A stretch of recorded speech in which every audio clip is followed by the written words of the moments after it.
And we are back with Dr. Bradley Eichard from Cone Health, and we're talking about the importance of screenings and cancer detection, specifically lung cancer screenings. Before the break, we were talking about who needs the screening and how important it is.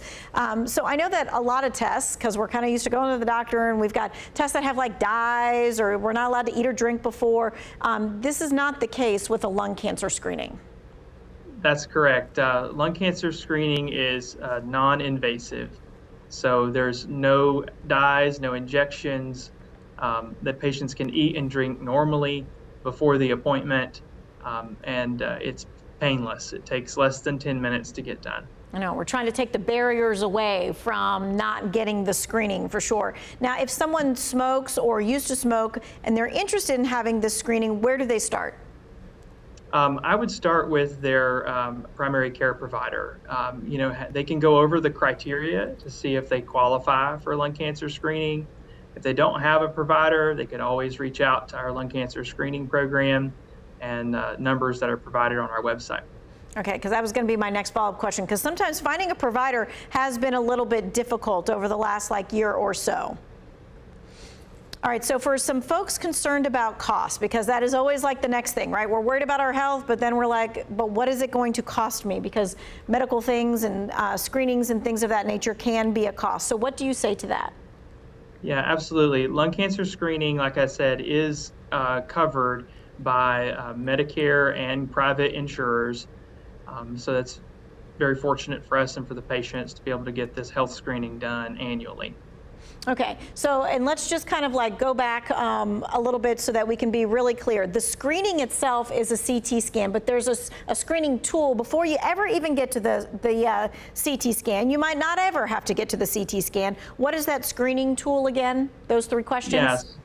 So it's a series of questions, and we're looking for a high-risk patient population for lung cancer. Those are folks between the age of 50 and 80 years old that have smoked for at least a 20-pack year history, either current smokers or have quit within the past 15 years. And those patients qualify for lung cancer screening. Okay, gotcha.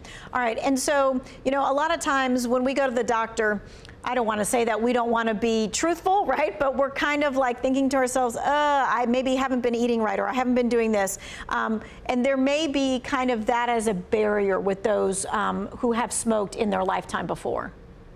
Yeah, I think it's very important to know that we're here to help take care of you, and we're here to help you live a longer, healthier life.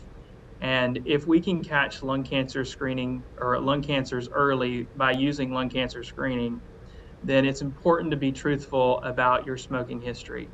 So tell your provider, and we'll definitely work with you through this process. And while it's scary, I still go back to the story that we had just a few moments ago, that she was there and she had the lung cancer taken care of within that visit. Yeah, she was a fortunate situation. We've been blessed to be able to help several patients over the past year, not just her, with a similar situation.